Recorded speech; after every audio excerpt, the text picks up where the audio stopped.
तिलका मांझी जी का या फिर अपना जो संथाल रेबेलियन है, बिरसा मुंडा जी है, हमेशा से हम लोग की लड़ाई जल, जंगल, ज़मीन के लिए रहा गया है। एंड ये देखोगे तो हम लोग खाली ब्रिटिशर से नहीं लड़ रहे थे, हम लोग राजा महाराजा से लड़ रहे थे, जमींदारों से लड़ रहे थे। मुझे लगता है सबसे पहली गलती मैं अपने आदिवासी समाज के सारे भाइयों से बोलना चाहता हूँ। हम लोग के ऊपर सबसे बड़ी जो चुनौती या डिजाइन फेलियर हुआ, ये तब हुआ जब हमें दलितों के साथ जोड़ा गया, बहुजन के साथ जोड़ा गया, महिलाओं के साथ जोड़ा गया, अनक्लब कर दिया कि ये सब पिछड़े हैं। हम लोग का जो वजूद है वो डिफरेंट है। वी आर प्रिमिटिव्स, हम जल, जंगल, जमीन में वासी है। तो व्हेन द एक्ट केम कि SC SC ST SC prevention of atrocity act, then ये suddenly they club tribals with Dalits, and Dalit they have a different problem, untouchability. हजारों साल से उनका पीड़ा अलग है, अनटचेबिलिटी, मंदिर में जाने नहीं देते हैं, पानी पीने नहीं देते हैं, उनका बहुत बड़ा समस्या है, पीड़ित हुए हैं।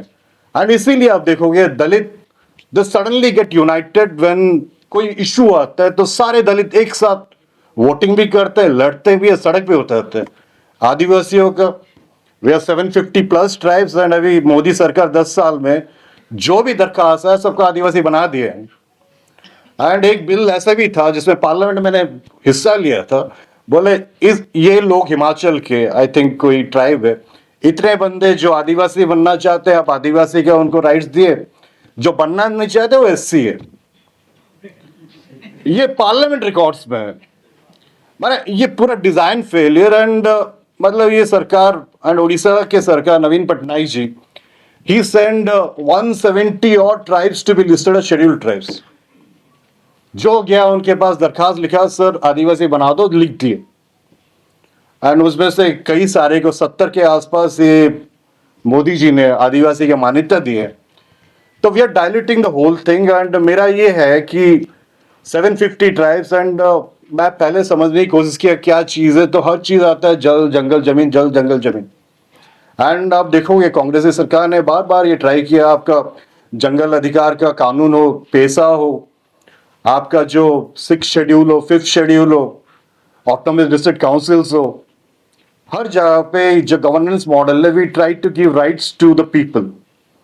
अपने आप लोकली गवर्नेंस करे, कैसे अपना वो कानून बनाया। And we try to make it as much possible कि ट्राइबल्स के आइडेंटिटी, उसके ऑटोनॉमी, उसके कल्चर ये बरकरार रहे। सडनली हम कुछ दिनों में देख रहे हैं जो जो कानून बहुत सालों से हम लोग बनाते आए, इवॉल्व करते आ रहे हैं, उसको धीरे धीरे करके डाइल्यूट होते जा रहा है। अब फॉरेस्ट राइट्स एक्ट, पेशा 2006 की बात है जब फॉरेस्ट राइट एक्ट आया था, एंड पेशा अभी तक लागू नहीं हुआ।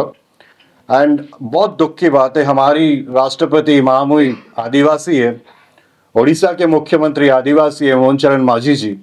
जब विश्व आदिवासी दिवस, इस साल का विश्व आदिवासी दिवस के अवसर पे अपना जो सब आदिवासी सेलिब्रेट करना चाहता है, एक जगह है सिजी माली घर की, उड़ीसा में, मेरे लोकसभा क्षेत्र में आता है। वहाँ धारा 174 जो 144 लगाया है, यहाँ बोले कि यहाँ आदिवासी लोग, आप लोग आदिवासी दिवस सेलिब्रेट नहीं कर सकते। एंड ये पार्लियामेंट तो चल नहीं रही है, आप जानते हो, पार्लियामेंट में बोल नहीं पाते हैं, लोग बस जा नहीं पाते हैं। वहाँ पे लगे कि कोई भी गया तो हम अरेस्ट कर देंगे। मसला क्या है? मसला ये है कि एक माइंस है जो उन्होंने फर्जी ग्राम सभा किया, फर्जी ग्राम सभा करके एक दिन में 8 जगह में ग्राम सभा किए, ग्राम सभा से पारित किए, पब्लिक हियरिंग बुलाते हैं, बाहर के लोग ला के आपको वहां बिठाते हैं पब्लिक हियरिंग में, ग्राम सभा पास, यहाँ पे सरकार एनवायरमेंट क्लियरेंस दे के वो माइंस को दे देते हैं इनके हवादार। एंड ये 146 सांसद हम लोग सस्पेंड हुए थे लोकसभा में। MMDR एक्ट को वो लोग अमेंड किए थे, जिसमें ये कहा गया था कि पहले पब्लिक हियरिंग में जनसुनवाई नहीं होगा, एनवायरमेंट इंपैक्ट असेसमेंट नहीं होगा, सोशल इंपैक्ट असेसमेंट नहीं होगा, पहले आप ऑक्शन करोगे, फिर अदानी, वेदांता, कोई किसी का बारे में नहीं बोलना चाहते, पर सारे यही लोग हैं जो करते आ रहे हैं। ये लोग ले लेंगे उस जगह को, उसके बाद वो प्रोसेस स्टार्ट करेंगे जहां पे वो पब्लिक हियरिंग करेंगे, लैंड एक्विजिशन करेंगे। तो ये पूरा चेंज कर दिए। अब जो राज्य सरकार का दायित्व है वो पूरा हट गया, अब ये चला गया प्राइवेट पर्सन के पास। वो अपने लोगों को भेजते हैं, ट्राई करते हैं किसी को पैसा देने से खरीदने का, इस टाइप में चल रहा है। धीरे धीरे जितने भी कानून हम लोग कर रहे हैं, एंड एक सबसे इंपॉर्टेंट बात है कि लैंड एक्विजिशन जब भी होता है, मैं स्टैंडिंग कमेटी के भी चेयरमैन हूँ ग्रामीण रूरल डेवलपमेंट पंचायती राज का, जब भी लैंड एक्विजिशन होता है आपको एफआरए राइट्स को पहले रिकॉग्नाइज करना पड़ेगा। कितने जो एफआरए के एप्लीकेशन से, आईएफआर का बात करो, सीएफआर तो भूल ही जाओ, आईएफआर होता है individual forest rights, community forest right तो भूल ही जाओ, इंडिविजुअल फॉरेस्ट कितना रिजेक्ट हुए, कम से कम 20 लाख अभी पड़ा हुआ है रिजेक्ट किए। एंड मध्य प्रदेश सरकार ने बोला कि हमें पता भी नहीं किसका रिजेक्शन हुआ है। ये उनका रिप्लाई है ऑनरेबल कोर्ट को। सुप्रीम कोर्ट का आदेश था कि जो जो रिजेक्ट है उसको आप पुनर्विचार को अपनी भारत सरकार लड़ना नहीं चाहता कोर्ट में। ऐसी बात नहीं कि आदिवासियों के लिए हमने सोचा नहीं था। हमने कांग्रेस पार्टी की ओर से बोल रहे, हमने कई सारे कानून लेके आए थे और लगातार हम कोशिश करते आ रहे हैं कि ये लागू हो, बट जब भी कोई कानून लेके आते हैं कोई ना कोई निकाल लेते हैं हल, इस कानून को कैसे बाईपास करना, कैसा लागू मत करो। फॉरेस्ट राइट एक्ट में जो एप्लीकेंट्स है उनको राइट्स मत दो। एमएमडीआर एक्ट अभी फिर से और एक एक्ट लेके आया है, अभी तक तो हमें पढ़ा भी नहीं उस एक्ट में क्या है, रेयर अर्थ के बारे में बोले लिखा हुआ है। एक के बाद एक एक्ट, ये सरकार they trying to dilute, they trying to detribalize people. एक उदाहरण देता हूं आपको, एजुकेशन सबसे बड़ा जो एफर्मेटिव एक्शन में, शिक्षा में हम लोग को रिजर्वेशन मिला। बहुत सारे लोग, ये मीना जी जो यहाँ बैठे हैं या फिर बाकी यहाँ पे जो प्रोफेसर है, ये एफर्मेटिव पॉलिसी के लिए आज यहाँ पहुंच पाए, 2-3 पीढ़ी के बाद जेएनयू ड्यू में पहुंच पाए। अभी क्या करते हैं, जितने प्राइवेट स्कूल्स है, जितने सरकारी स्कूल है, उनको बंद करके now they have a concept called factory schools.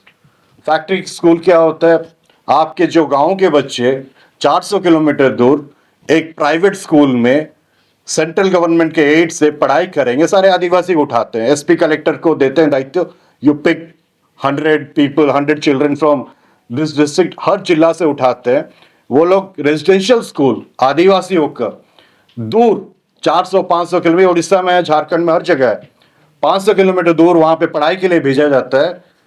And वो बच्चे स्टैंडर्ड 1 से लेके ग्रेजुएशन वहां करता है, उसके बाद बाहर चला जाता है, वो कभी वापस नहीं आता है। एंड उस स्कूल में हिंदुत्वाइजेशन, सैफरेशन आप बोल रहे हो, वो बिल्कुल चल रहा है वहां पे। एंड ये जो बच्चे हैं ये उन एरिया से हैं जहां माइनिंग का बहुत मात्रा में प्रभाव पड़ता है, जो लोग अपोज करते हैं। एंड उस प्राइवेट स्कूल को सेंट्रल गवर्नमेंट का एड है, पैसा कौन देता है आपको मालूम है? वही माइनिंग माफिया देता है जो इस जगह में उनका बिजनेस इंटरेस्ट है। ऑस्ट्रेलिया की सरकार ने माफी मांगा है इंडिजिनस पीपल को डिट्राइबलाइजेशन करने के लिए, फैक्ट्री मॉडल स्कूल के लिए। एंड ये भारत में ये लोग चालू कर चुके हैं, फैक्ट्री मॉडल स्कूल लाके जितने बच्चे हैं कि उसको डिट्राइबलाइज करके उसको आदिवासी से कैसे वंचित करें, ये करें। एंड आप इतिहास में जाएं तो बहुत सारे हमारे आदिवासी नेता थे जो संघर्ष किए थे, बट मैं हमेशा ये ढूंढता हूं कि आज़ादी मिलने के बाद भारत में इतने कैसे आदिवासी नेता है जिन्होंने सब्सटैंशियली काम किए, तो कुछ ही लोग का नाम आता है एंड वो भी खो जाते हैं। अब कॉन्स्टिट्यूंट असेंबली डिबेट्स में बहुत पढ़ता हूं कि क्या चल रहा है क्या नहीं चल रहा है, कुछ नेताओं का नाम आता है, कार्तिक ओरांव जी है, अरविंद नेताम जी है, आपके जुएल ओराम है जो पहले आदिवासी मंत्री थे। इस टाइप के हमें ये भी देखना है। समस्या हम लोग का ये है कि हम लोग 750 से ऊपर ट्राइब्स हैं, सबका अलग समस्या। मैं पूरा अब कांग्रेस पार्टी की मतलब जो भी उनकी योगदान से नॉर्थ ईस्ट के इंचार्ज हूँ, जो ट्राइब्स है नॉर्थ ईस्ट में वो पूरा अलग है। मणिपुर में अलग ट्राइब्स, अरुणाचल अलग, मेघालय अलग। जो सेंट्रल इंडिया जाते हैं तो मध्य प्रदेश, बिहार, छत्तीसगढ़, झारखंड, इनका रीति रिवाज अलग। एंड साउथ में जाओगे, अब ग्रेटर निकोबार आइलैंड में जो प्रॉब्लम चल रहा है, लक्षद्वीप में जो प्रॉब्लम चल रहा है, लक्षद्वीप में 95% ट्राइबल्स और मुस्लिम्स। अंडमान निकोबार आइलैंड में जो पोर्ट बनाने की कोशिश कर रहे हैं, हर जगह जहां पे भी ये डेवलप करना चाहते हैं आज के दिन में, वो खाली आदिवासी की जगह है। एंड कोई मुस्लिम है, कोई क्रिश्चियन है, कोई हिंदू है। अब झारखंड में जो चल रहा है वो सरनाथ धर्म पालन करना चाहते हैं। जैसे डिमांड की हम कैसे एक अलग रिलीजन कोड लेके आए सेंसस में। ये समस्या इतना आसान नहीं है। एंड अगर हम कोशिश करेंगे सारे आदिवासियों को एक मंच में लेके आए, सबको यूनाइट करें, तो ये हमारी जो इतिहास है, परंपरा है, उसी का हम खंडन करने जा रहे हैं। क्योंकि हमारी खूबसूरती ये, हम सब अलग अलग ट्राइब्स हैं, जो अपना संस्कृति एक कल्चर है, हम कभी एक साथ नहीं आ सकते सिवाय इसका कि सबका जो भी मौलिक अधिकार है, जरूरत है, सबको कैसे लेके एक संतुलन बनाए रहे एंड ये ट्राइब्स बचते रहे। मेरे क्षेत्र, लोकसभा क्षेत्र कोरापुट में आप देखोगे कौंधो है, जतापू है, देसिया है, परजा है, संथाल है, एक का भाषा दूसरे समझ में नहीं आता। ये हमारी कल्चर है, ये हमारी इतिहास है। एंड ये बात हमें भी समझना चाहिए कि अगर हम नहीं चाहते कि हमारी संस्कृति, कला ये मिट जाए, लिप्त हो जाए, हमारी भाषा लिप्त हो जाए, तो हमें ये रिसर्च भी करना चाहिए कि हर एक कल्चर में क्या क्या इंपॉर्टेंस है एंड क्या क्या उनके गुणता है। कई जगह पे इनका लिखी भाषा भी नहीं होता है, कि रिटन लैंग्वेज भी नहीं होता है। यही खूबसूरती है। एंड हम जंगल जमीन में, जंगल पहाड़ में रहने वाले हैं, मौज में रहते हैं एंड बहुत अच्छा भी लगता है।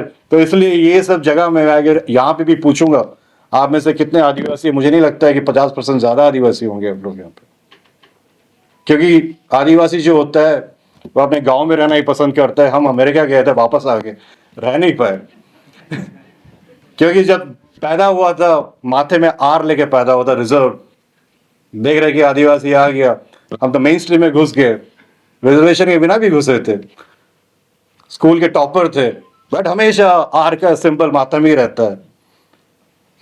इन्फोसिस में नौकरी कर रहे थे वो, वहां पे भी सेम ये रहता है, टाइटल देके समझ आता है आदिवासी है घर, उला का आदिवासी है। एंड पहली बात ये समझते हैं अछूत है घर, ये मेन स्ट्रीम में आने की समस्या है। जबकि सारा संपत्ति देश का हमारा ही है, एवरीथिंग इज आवर्स। बाकी सब तो हमसे ले रहे हैं, हम यही चाहते हैं।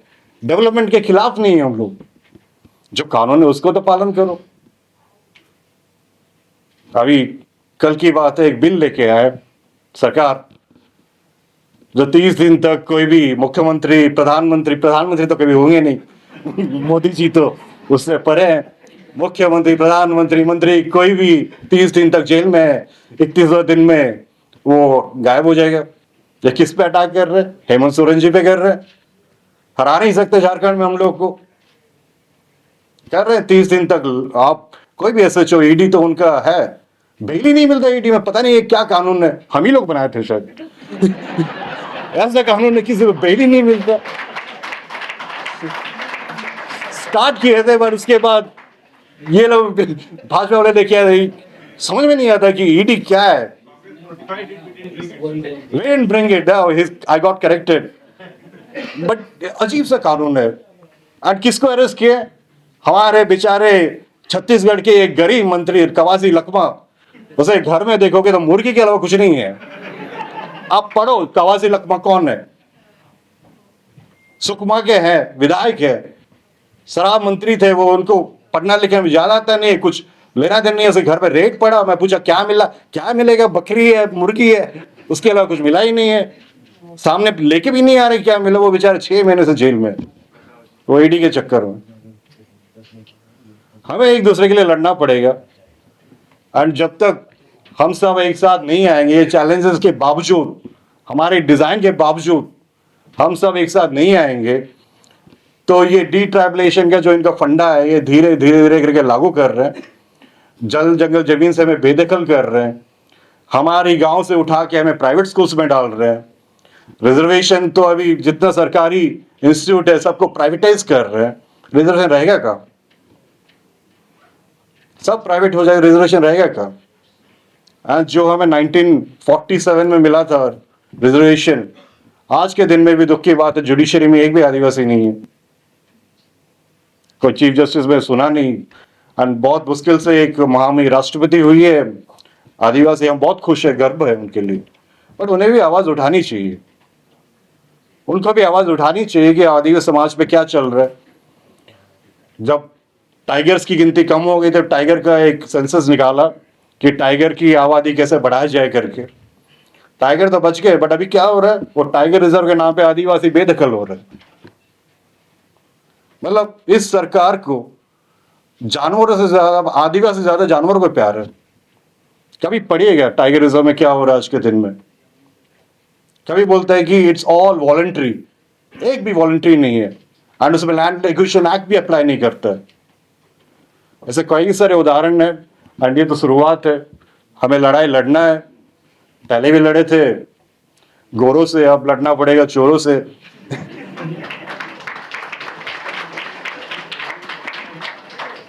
खाली हम चाहते हैं कि एक मास मूवमेंट हो।